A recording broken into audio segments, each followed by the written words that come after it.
Hello दोस्तों। हमारी कहानी की शुरुआत होती है काउंसिल ऑफ वल्हला की मीटिंग से, जहाँ सारे गोड्स जमा होते हैं और ये डिसाइड करते हैं कि इंसान ने दुनिया पे बहुत बुरे काम किए हैं, तो अब उनको ख़त्म कर दिया जाए। तो इसके लिए गॉड जूस वोटिंग लेता है और सभी के वोट ह्यूमैनिटी को एंड करने के फेवर में होते हैं। इन सब का रिस्पॉन्स देख के जूस फैसला करने ही वाला होता है कि एक वेलकैरियर ब्रूनहिल्डा उन्हें रोक देती है और कहती है कि ह्यूमैनिटी को एक मौका देना चाहिए। इसके लिए गॉड्स और ह्यूमैनिटी के दरमियान एक मुकाबला होगा, रैग्नारोक। इसके लिए वो एविडेंस पेश करती है कॉन्स्टिट्यूशन ऑफ वल्हला का आर्टिकल नंबर 62 पैराग्राफ नंबर 15, जिसमें लिखा होता है a one on one battle between gods and Mankind. दोस्तों, टोटल 13 राउंड्स होंगे, जिसमें से एटलीस्ट 7 राउंड जीतना होंगे। अगर गॉड्स 7 राउंड जीत गए तो ह्यूमैनिटी को खत्म कर दिया जाएगा। अगर ह्यूमन 7 राउंड जीत गए तो उन्हें रहने के लिए मौका दिया जाएगा। पहले तो ब्रूनहिल्डा के इस आइडिया पर वहां बैठे गॉड्स हंसने लग जाते हैं। जब वो ये देखती है तो उन्हें कहती है, मुझे लगता है आप ह्यूमन से मुकाबला नहीं करना चाहते, आप में इतनी हिम्मत नहीं है। ये सुन के वहां के गॉड्स आग बगोला हो जाते हैं और जूस कहता है, ठीक है, तुम्हारे आइडिया के मुताबिक हम ह्यूमंस और गॉड्स में एक मुकाबला रखेंगे। क्योंकि अब तुम ह्यूमैनिटी को रिप्रेजेंट कर रही हो तो तुम्हें ये मौका दिया जाएगा, तुम ह्यूमैनिटी में से सबसे बेहतर लोगों को सिलेक्ट करो।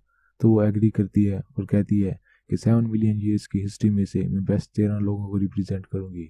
इसके बाद वल्हला एरिना का stadium gold versus human Ragnarok के लिए रेडी होता है और पहले राउंड के लिए गॉड्स की तरफ से गॉड्स ऑफ थंडर थोर को सिलेक्ट किया जाता है। दोस्तों, थोर एक फेमस कैरेक्टर है, सो इसके बैकग्राउंड में नहीं जाऊंगा मैं।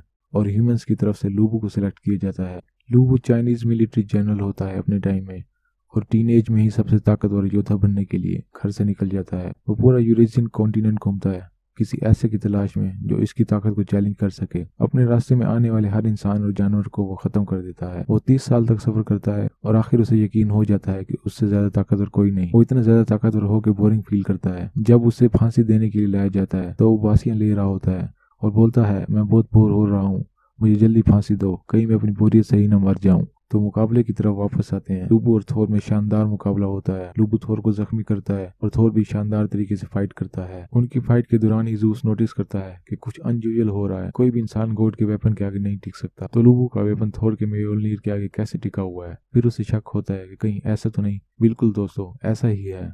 मुकाबले से पहले रूम में गॉल और ब्रूनहिल्डा होते हैं और गॉल पूछती है, क्या इंसान गॉड से मुकाबला कर सकेंगे। तो ब्रूनहिल्डा बोलती है, नहीं, इंसान गॉड के बनाए वेपन के आगे नहीं टिक सकता और इंसान का वेपन गॉड के वेपन के सामने खिलौना है। तो गॉल कहती है, अब क्या होगा, अब तो कोई होप नहीं। तो ब्रूनहिल मुस्कुराती है और तभी उसकी 11 बहनें आ जाती हैं।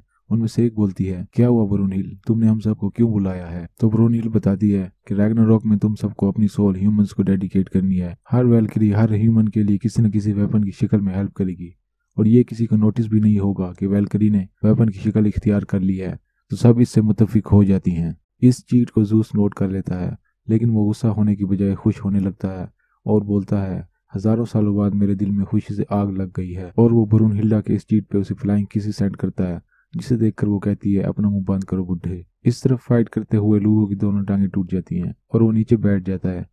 तो उसका घोड़ा दौड़ता हुआ उसके पास आता है और इशारे से लूबू को कहता है, मुझ पर सवार हो जाओ, मैं तुम्हें अकेला नहीं छोड़ूंगा। लूबू उसके ऊपर सवार हो जाता है। लूबू के दोनों बाजू भी कट जाते हैं। वो अपने घोड़े पे सवार होकर थोर की तरफ तेजी से आगे बढ़ता है और थोर एक ही हिट से उसका सर बॉडी से अलग कर देता है। थोर जीत जाता है। वापस जाते हुए थोर को घोड़े की आवाज आती है, जो थोर की तरफ देख कर रो रहा होता है। लूबू की आर्मी कहती है, हम भी मरना चाहते हैं, लूबू के बिना नहीं जीना चाहते।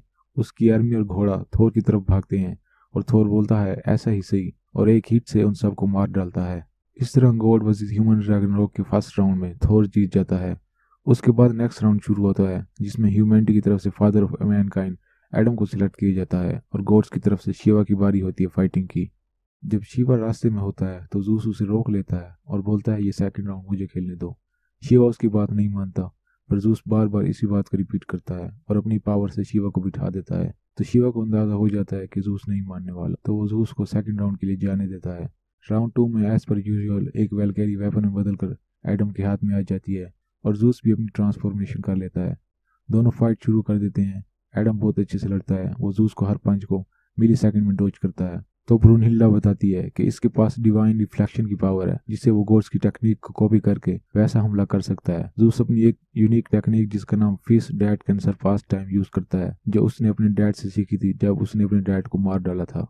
ये पंच टाइम में ट्रेवल कर सकता है और ओपोनेंट को पता चले बिना उसे मार सकता है। एडम उससे भी रिफ्लेक्शन डिवाइन के जरिए कॉपी करके 1000 मिली सेकंड में जूस को हिट कर देता है और जूस घायल होकर ज़मीन पर गिर जाता है। जूस काफ़ी देर ज़मीन पर पड़ा रहता है और सबको लगने लगता है एडम जीत गया। जैसे ही अनाउंसर एडम की जीत अनाउंस करने लगता है, जूस उसको सर से पकड़ लेता है और कहता है अभी नहीं। जूस खड़ा हो जाता है, अपनी मुड़ी हुई गर्दन सीधी करता है और अपनी फाइनल फॉर्म में आता है। जूस एडम पर फिर से हमला करता है और एडम सेम कॉपी करके स्ट्राइक बैक करता रहता है, बट इस बार एडम की नोज ब्लीडिंग होने लगती है, जिसका मतलब है उसकी बॉडी और माइंड ओवरहीट कर रहे हैं। एडम जूस को एक पंच मारता है और जूस का ब्लड उसकी आइज में चला जाता है, जिससे एडम की डिवाइन रिफ्लेक्शन पावर चली जाती है और वो ब्लाइंड हो जाता है। अब जूस उस पर धावा बोल देता है। जूस एडम को एक जोरदार पंच मारता है, जिससे एडम जमीन पर गिरने लगता है और तभी जूस एडम का सर पकड़ लेता है ताकि उसे मजीद पंच मारे, और एडम इसी मौके की तलाश में होता है। वो भी जूस का सर पकड़ लेता है क्योंकि ब्लाइंडनेस की वजह से वो देख नहीं पा रहा होता। तो दोनों एक दूसरे पर पंचिस की बौछार कर देते हैं और काफी देर पंचिस करने पर फिर जूस अपनी नॉर्मल फॉर्म में आकर जमीन पर गिर जाता है और सबको लगता है जूस हार गया, एडम जीत गया। पर ऐसा नहीं होता, एडम खड़े खड़े ही मर जाता है और जूस बाद में गिरता है, जिससे ये साबित होता है कि जीत जूस की हुई। इस तरह सेकंड राउंड में भी जीत गोड्स की होती है और इंसान मुसलसल 2 बार हार जाते हैं। थर्ड राउंड में गोड्स की तरफ से पोसाइडन और ह्यूमन की तरफ से कोजिरो सास्की आमने सामने होते हैं। पोसाइडन गॉड ऑफ वाटर होता है। कोजिरो अपने टाइम में ग्रेटर लूजर डिक्लेयर होता है क्योंकि वो हर बार ट्रेनिंग के दौरान जरा सी चोट लगने पर सरेंडर कर देता है और मुकाबला नहीं करता। वो प्रैक्टिस करता रहता है और हारता रहता है, पर वो अपनी इमेजिनेशन में लोगों को जरूर हरा देता है। एवन उसका मास्टर एक बार उसके घर जाता है और रूम में प्रैक्टिस के निशान देखता है और बोलता है, कोजिरो तुमने तो मुझे भी हरा दिया है अपनी इमेजिनेशन में। तो कोजिरो हमेशा अपनी इमेजिनेशन में अपने ओपोनेंट्स को हराता रहता है। पोसाइडन से फाइट के लिए वो इमेजिनेशन यूज करता है, अगर ऐसे हमला किया तो इसका कॉन्सिक्वेंस ऐसा होगा, और इमेजिनेशन में कई बार वो मर जाता है। पर कोजिरो को रियलाइज हो जाता है कि इस बार उसका सरेंडर करना भी काम नहीं आएगा, वो इस मुकाबले से भाग नहीं सकता जैसे वो अपनी लाइफ में सरेंडर कर देता था।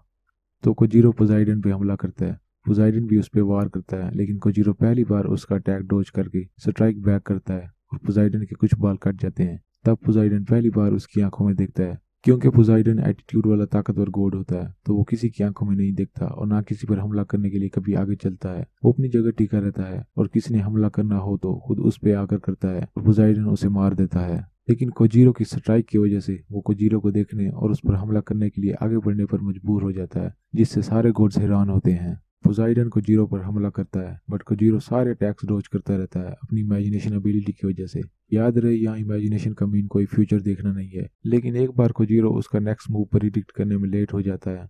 पोसाइडन उसे घायल कर देता है। कोजिरो जमीन पर बैठ जाता है तो पोसाइडन कहता है, तुम मेरे मूव्स प्रिडिक्ट कर रहे थे ना, वर्थलेस क्लाउन। कोजिरो फिर से उठ खड़ा होता है और लड़ना शुरू कर देता है। पोसाइडन फिर से एक हिट पर उसकी तलवार के 2 टुकड़े कर देता है, पर कोजिरो हिम्मत नहीं हारता। वो उन 2 टुकड़ों को हाथ में लेता है जिनसे तेज रोशनी निकलती है और वो 2 अलग अलग तलवारें बन जाती हैं। ये उस वेलकेरी की वजह से होता है जो तलवार बन के कोजिरो का साथ दे रही होती है। उसकी डुअल पर्सनैलिटी की वजह से तलवार के 2 टुकड़े 2 अलग तलवारें बन जाती हैं। दोनों फिर से लड़ना शुरू कर देते हैं। लड़ते लड़ते आखिर कोजिरो पोसाइडन की एक बाजू काट देता है, जिसमें उसका ट्राइडेंट होता है। जब वो बाजू हवा में उछलता है तो पोसाइडन उस हाथ को ब्रस्ट करके ट्राइडेंट दूसरे हाथ में पकड़ लेता है। कोजिरो वो बाजू भी काट देता है तो पोसाइडन अपना ट्राइडेंट अपने मुंह में पकड़ लेता है। कोजिरो उस पर आखिरी बार चंद एक वार करता है, जिससे पोसाइडन के मुंह से ट्राइडेंट गिर जाती है और वो जमीन पर गिरने लगता है। गिरते गिरते वो कोजिरो को बोलता है, यू लूजर, और इसके बाद उसकी बॉडी टुकड़े टुकड़े हो जाती है और कोजिरो गॉड्स के अगेंस्ट ह्यूमैनिटी की तरफ से पहला मुकाबला जीत जाता है। इसके बाद जूस के रूम में शिवा और बाकी ग्रीक्स गॉड जमा होते हैं। शिवा कहता है, ह्यूमंस ने पोसाइडन को हरा दिया, अब अगला राउंड मेरा है, मैं उन सबको सबक सिखाऊंगा।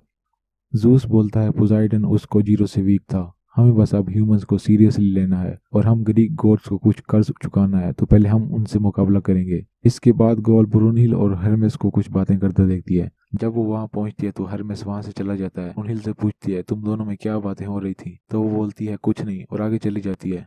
That's it for the first season. जल्दी दूसरे सीजन की एक्सप्लेनेशन आएगी। Thanks for watching.